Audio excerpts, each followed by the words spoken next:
The note was undated and without either signature or address.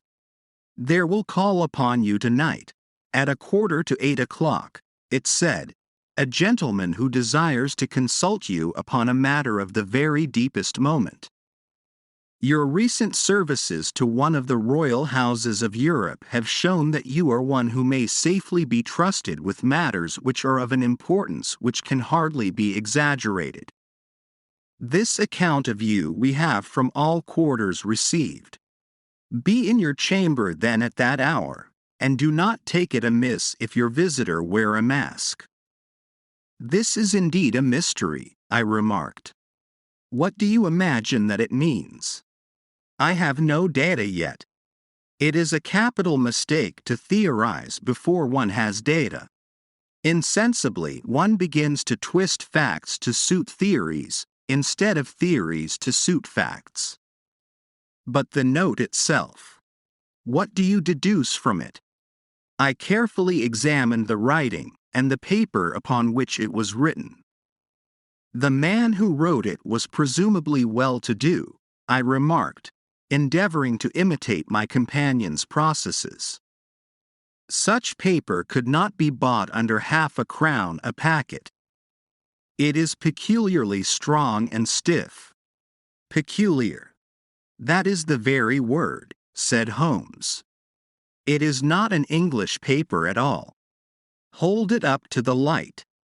I did so, and saw a large E, with a small g, A, P, and a large G, with a small t, woven into the texture of the paper.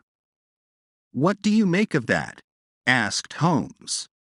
"The name of the maker, no doubt, or his monogram, rather." "Not at all. The G, with the small t, stands for Gesellschaft, which is the German for company. It is a customary contraction like our company. P, of course, stands for papier. Now for the EG. Let us glance at our Continental Gazetteer."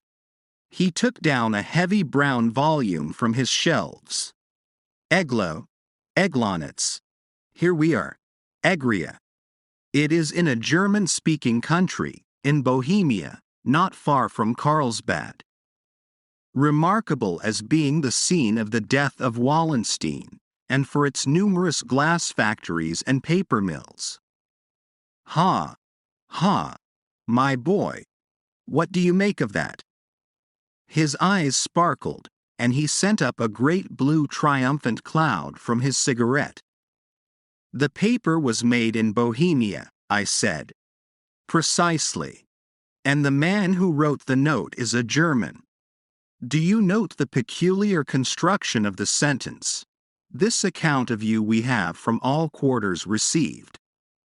A Frenchman or Russian could not have written that.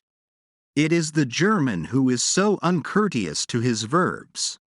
It only remains, therefore, to discover what is wanted by this German who writes upon Bohemian paper and prefers wearing a mask to showing his face. And here he comes, if I am not mistaken, to resolve all our doubts." As he spoke, there was the sharp sound of horses' hoofs and grating wheels against the curb, followed by a sharp pull at the bell. Holmes whistled. "A pair, by the sound," said he. "Yes," he continued, glancing out of the window. "A nice little brougham and a pair of beauties. 150 guineas apiece. There's money in this case, Watson, if there is nothing else." "I think that I had better go, Holmes,"